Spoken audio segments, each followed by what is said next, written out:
Assalamualaikum warahmatullahi wabarakatuh. Shalom, Om Swastiastu, Namo Buddhaya, Salam Kebajikan, Rahayu. Derek nepangaken, kula Kasavansi Sambagwita kanthi NIM kalih 0 gangsal kalih sekawan setunggal 066 Prodi Pendidikan Bahasa Jawi, Fakultas Bahasa Seni dan Budaya Universitas Negeri Yogyakarta. Kula ingkang badhe nderekaken para siswa sinau bab macapat Asmarandono. Sugeng rawuh para siswa, sugeng pepanggihan wonten ing pasinaon basa Jawi. Wonten ing video menika kita badhe sinau caranipun nyekar macapat Asmarandono kanthi gampil. Ancasing pasinaon menika supados para siswa saged ngidentifikasi lan nganalisis tembang saha saged nyekaraken tembang macapat Asmarandono kanthi leres. Cobi dipun mirengaken tuladha nyekar menika. Ya iku bagéanipun wong melek sabar narima. Menapa tuladha nyekar menika sampun leres? Menapa metrum tembangipun sampun trep? Katosipun wonten ingkang tasih klentu nggih babagan metrum saha teknik anggenipun nyekar macapat kala wau. Sumangga kita patosi caranipun ingkang leres. Para siswa sakmenika kedah ugi nyamaktakaken buku tulis kangge nyatet materi ingkang wigati nggih amargi wonten ing pungkasaning video menika wonten gladhenipun. Tembang macapat kadadosan saking kalih tembung.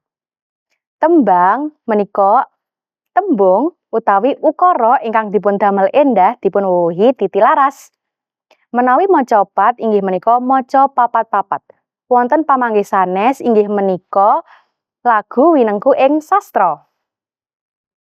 Wonten pamanggih sanesipun ngandharaken bilih tembang macapat inggih menika karya sastra Jawi ingkang karakit dening paugeran tartamtu.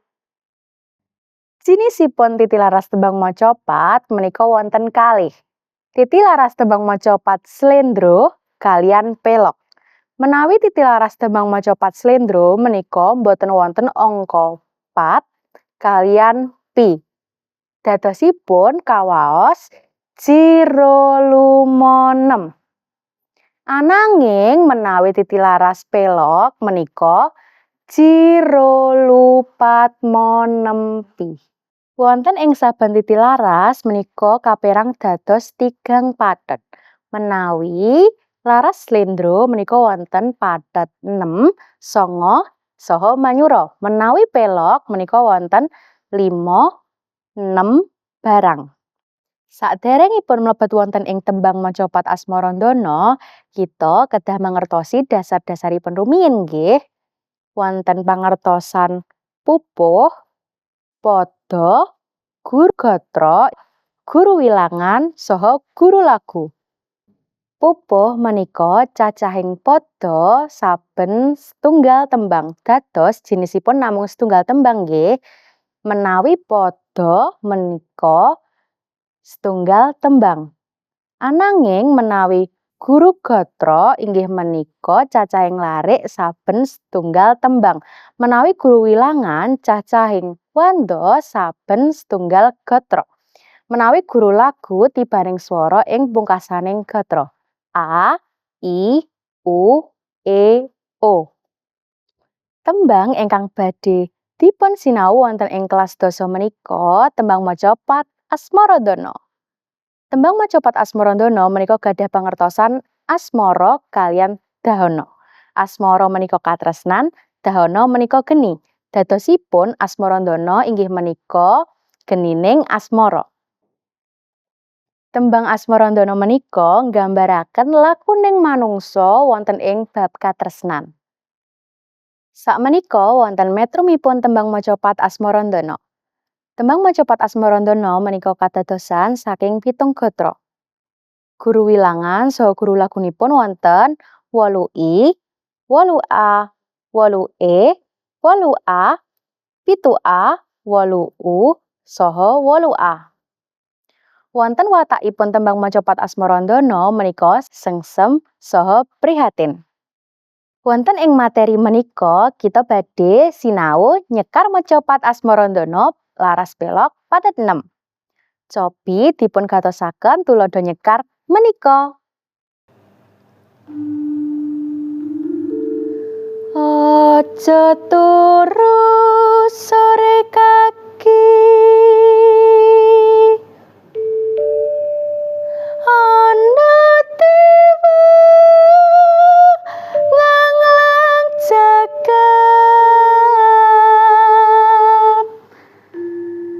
nyangking bokor kencanane,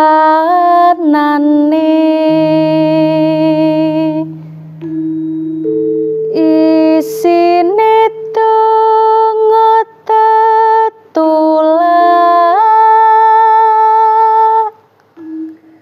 sandang kalawan pangan.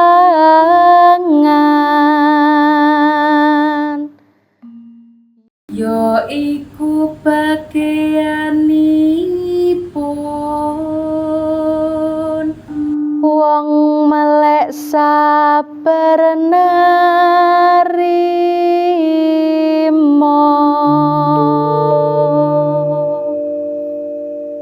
Wonten ing gladhen menika kula paring tuladha setunggal gatra lajeng para siswa niru nggih. Sumangga sakmenika sami niru titilarasipun nggih, ampun ngantos kesupen mirengaken tabuhan gendaripun. Ciro lumama mama.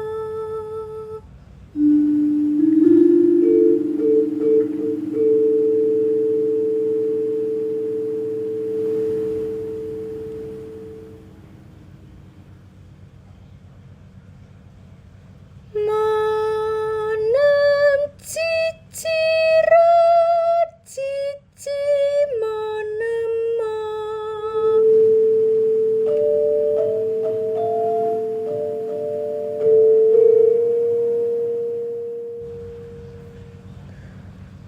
Luro cima luro luciro.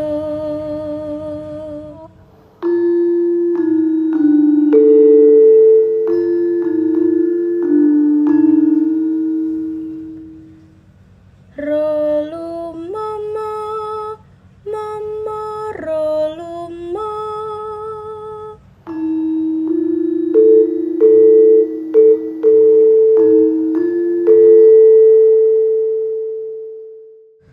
Ro ro ro ro ro lu ro luci.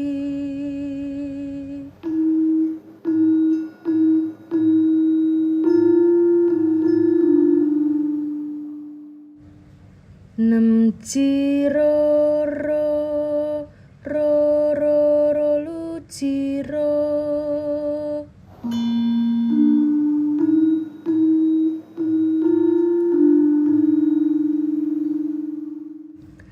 Cici cici ro lu roci.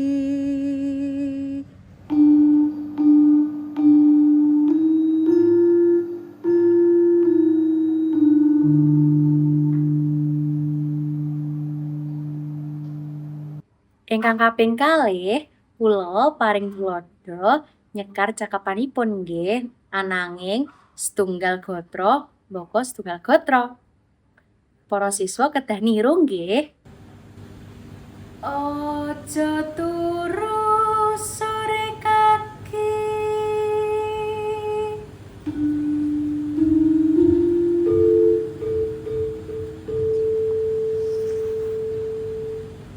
ana tiwa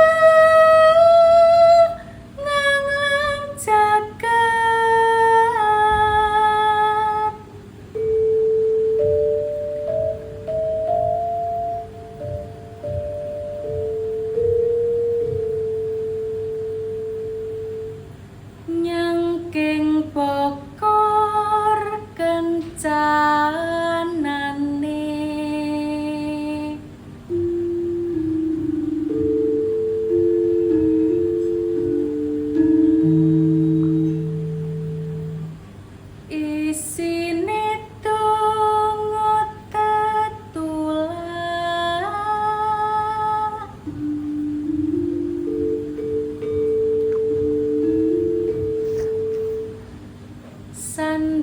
kalawan pangan.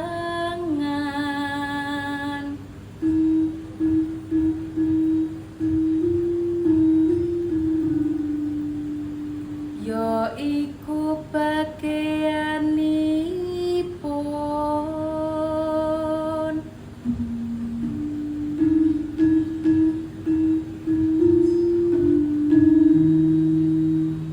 wong melek sabar narima.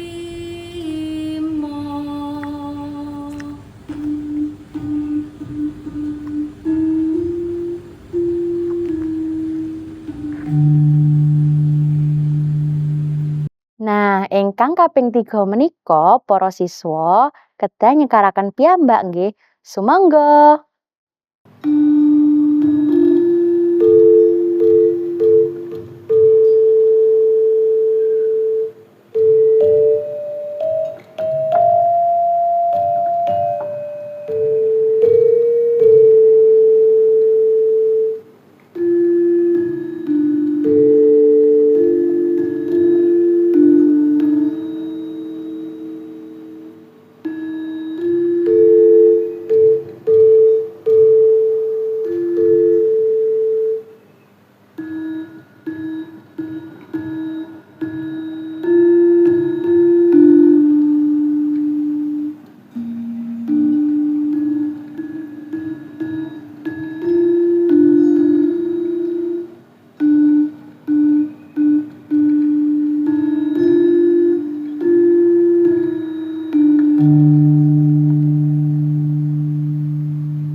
Saksampunipun gladhen nyekar, para siswa kedah wangsuli pitakenan soal-soal babagan materi ingkang sampun dipun andharaken kala wau. Kula paringi wekdal 10 detik nggih.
Kados pundi anggenipun sinau kala wau? Ngremenaken menapa mboten? Menapa sampun mangertos saha saged nyekar tembang macapat Asmarandana?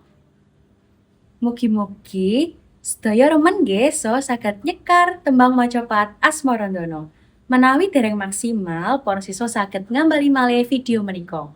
Dados saged dipun pendhet tututanipun bilih nyekaraken macapat Asmarandana menika kedah ngatosaken titilaras supados anggenipun nyekar tansah sae saha leres dipun mirengaken. Mugi video menika saged dados mupangat kangge kita sedaya. Sugeng pepanggihan malih wonten ing sanes wekdal. Matur nuwun.